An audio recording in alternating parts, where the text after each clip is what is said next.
Hi, Faye. Sorry to bug you right after check-in, but I just wanted to follow up on the participation fee for today's class picnic. I still haven't received your share.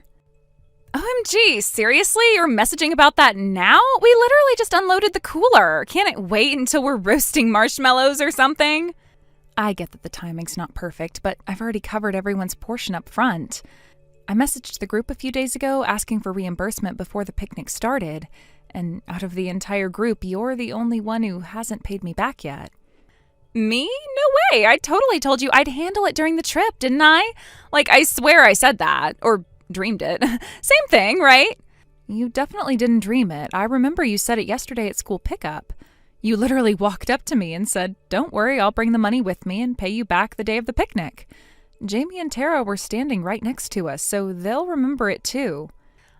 Oh, that. Yeah, sure. Maybe I did say something like that. Gosh, I have so many conversations with people. I can't keep track anymore. Brain fog from the stress, Yeah, it has been pretty stressful lately. It's the end of the school year, summer vacation's about to start. I get it. I just want to confirm when exactly that's going to happen. Yeah, about that. So I kind of only brought cash for snacks and maybe an emergency latte. We're in serious essentials only mode right now. Faye, I specifically said I needed everyone's share 2 days before the trip. I planned the group reservation fee, the shelter rental, even the catering deposit. I was willing to make an exception in your case because I thought I could count on you to pay me back like you said you would. And I deeply appreciate your generosity. Honestly, it's so brave of you to take that on. Not everyone would front that kind of money without blinking. You're like the MVP of the PTA, you know? Faye, this isn't about praise. It's about paying your share. Look, I didn't not plan to pay. It's just, with the economy and my husband's whole salary crash and burn thing, we've been basically living on vibes. I figured I could just make up for it after the weekend. It's not like I'm going to vanish into the woods or anything. I don't really appreciate that. This isn't funny. Relax. I swear you'll get your money. Cross my heart. Pinky promise. Whatever you need. I'm good for it. Always have been. We'll talk after the picnic. I expect this settled. Totally. Let's just enjoy the lovely day, okay? No need to get all finance department on me. Hey, Faye, it's time to stop dodging this. The picnic's over and you still haven't paid me back. I've waited more than long enough. Wait, hold up. Weren't you covering it? I thought you said something about helping us out and taking care of it for us. When I told you about our financial situation, you kind of implied that I didn't need to worry about it anymore. Or was I imagining that? No, you were definitely imagining it. I never said one single word about paying it for you. I said I fronted the cost for everyone and expected each family to pay their share before the picnic. That was made crystal clear in the group chat on multiple occasions. Wow, okay, so now I'm just the poor mom getting dragged in front of the class. I told you things were hard with my husband's salary getting cut, and now you're turning that into some kind of moral failing? This isn't about your finances, it's about commitment. You knew exactly what this event would cost. If you were struggling, why push so hard to be there? Because everyone else was going. You think I wanted my kid to be the only one left behind? Faye, you weren't even invited. You overheard us planning at Mimi's and forced your way in. So I'm not going to let you rewrite history. Let's take a moment and just be honest about what happened. You weren't part of the original planning group. The moms and I were meeting at Mimi's to finalize everything. You happened to walk by and saw us talking, then came straight over to the table and sat right down. Oh my God, is that a crime now? I saw people I knew and said hi. Didn't realize friendship had a guest list. You didn't just say hi. You sat down uninvited and immediately started asking what we were trying to hide. When we explained we were planning a picnic and it would cost a bit because of the park rental, food coordination, and shared gear, you got loud and accused us of excluding you on purpose. Because you were. You all looked at each other like I didn't belong there. And yeah, I got upset because it hurt. You guilt-tripped everyone into letting you come, and when we reminded you of the cost, you stood up and said, "I'll pay for me and my kid. That's not a problem." Okay, sure. Maybe I said that. It was a stressful week. It's not just this once. You always say, "I'll pay later," and then you vanish. You've made it a habit, and we're done enabling it. Did you know that we've built an entire meme culture around you, Faye? None of us use the term eat and run anymore. We call it eat now, Faye later. Because every single time there's a group expense, you say you'll pay later and then just never do. Excuse me? That's practically slander. That makes me sound like a scam artist or some kind of low-level con woman. I can't believe you'd repeat that. I didn't make it up, Faye. It's just how people really think about you. Remember when you didn't pay your share at Lily's birthday lunch? Or when we all went out for coffee after the school cleanup? Or the bus fee from the field trip? You always smile and say, "I'll Venmo you tonight," and then conveniently disappear. That's not fair. A few of those times people offered to treat me. Out of pity, probably. I never asked for it. No one has ever offered to pay for you. In fact, at least 2 moms told me they started asking you to sign IOU notes just to have something on paper because they're tired of waiting and being polite about it. Wow, okay, you want to throw it all in my face like that? Fine, I'll pay. I'll pay the whole damn thing after my husband's paycheck hits next week. Good. I've already put together the full invoice. Want to see it? Since you asked, the total comes out to $5,000. That includes your portion of the picnic and the reimbursements the PTA had to issue after all the complaints we got about you. What? You can't be serious. $5,000? Are you out of your mind?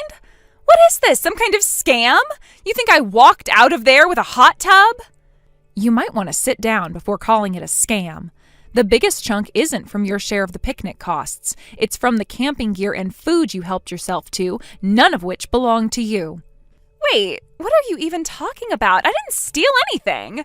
I grabbed a few extra cupcakes and borrowed a chair while the kids were at the lake. That's not theft. You took a full dessert tray labeled with someone else's name, you emptied a cooler that wasn't yours, and the Millers reported their folding chairs missing after the picnic, the same ones you were seen packing into your car. This is ridiculous. A few snacks and a borrowed chair don't cost thousands. Some of that food was premium-grade meat. Those desserts were homemade for a group. And the biggest chunk of that actually was a single bottle of wine that you took from another group's cooler and then drank it all by yourself. They reported it to the PTA, and we decided to foot the bill temporarily to avoid causing a public controversy. You should be thanking your lucky stars this stayed private. All right, well, if you're going to be such a jerk about this, then fine, I'll pay your stupid little extortion money. I'll get the money to you in the next couple of weeks. Promise. No more promises, Faye. I have heard next week too many times. The PTA's already covered the damages for you. Now it's time for you to cover them back. We need the money. Now. Okay. You're really not letting up, are you? I said I'd pay, and I will. I just need a little time to move things around. My husband gets paid at the end of the week, and once that hits, we'll have the funds. Just come to my house Monday, and I'll hand it to you directly. In cash. All of it. No more back and forth. Are you actually serious this time? Because if I show up and you pull another stunt, I am not the one you'll have to deal with. Without getting into specifics, let's just say that it would be the worst decision you've ever made to stand me up again. I'm serious, dead serious. I'll even text you my address again to be sure. Monday, you come over, I hand you the...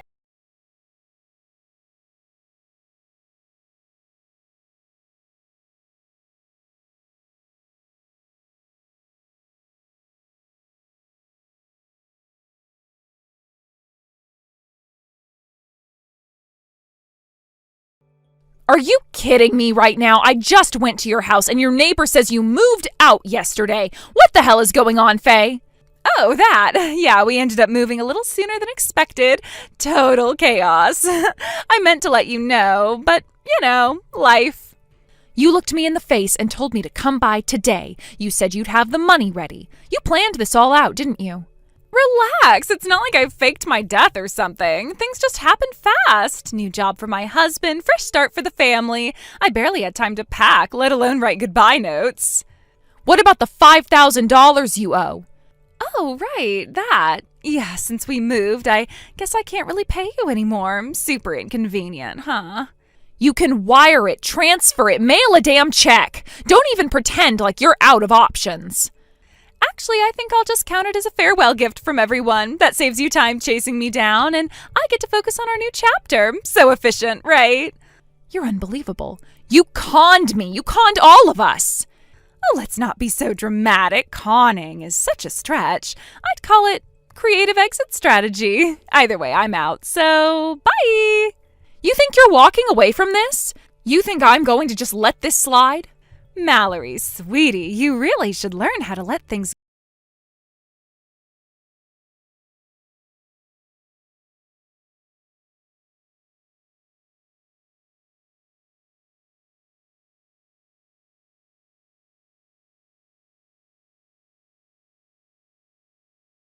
What is wrong with you? You actually sent a $5,000 invoice to my husband's new office? How did you even get that address? Are you seriously stalking us now? No, I'm not stalking you. You're the one who ran off without paying a cent of what you owed. I'm just making sure someone finally holds you responsible. We moved because of my husband's transfer. I told you that. Why are you acting like I faked it just to ditch a bill?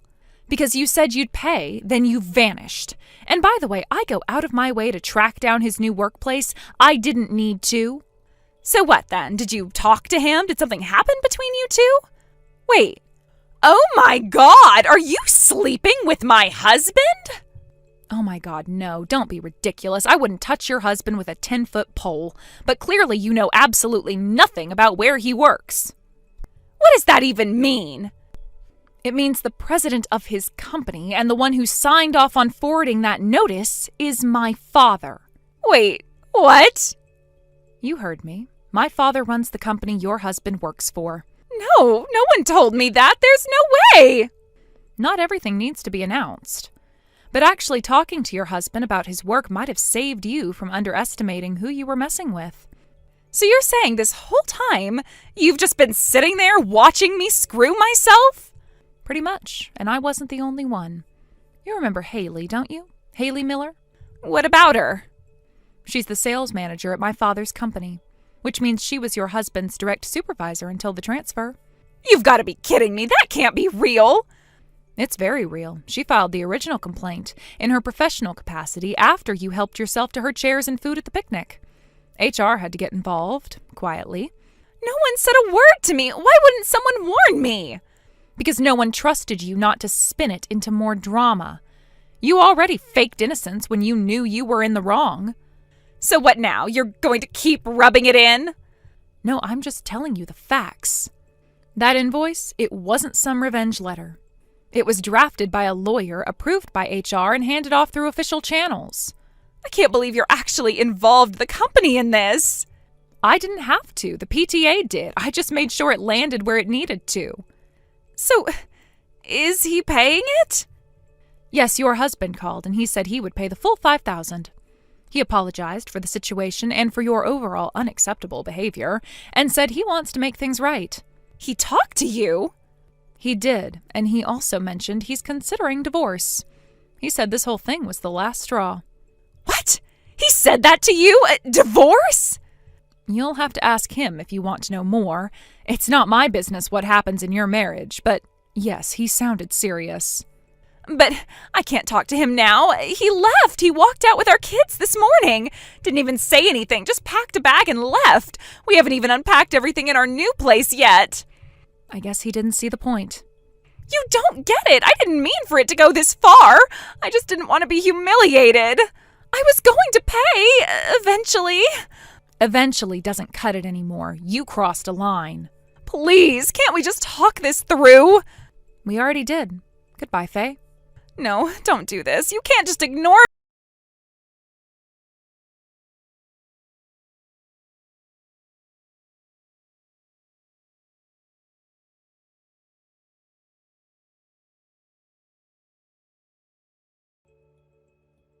Faye's husband ended up filing for divorce not long after the invoice landed on his desk.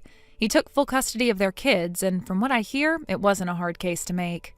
Stories started surfacing left and right after that: overnight absences, babysitting dumped on neighbors, and most telling, a suspicious drain on their savings that traced back to dates with someone who definitely wasn't her husband.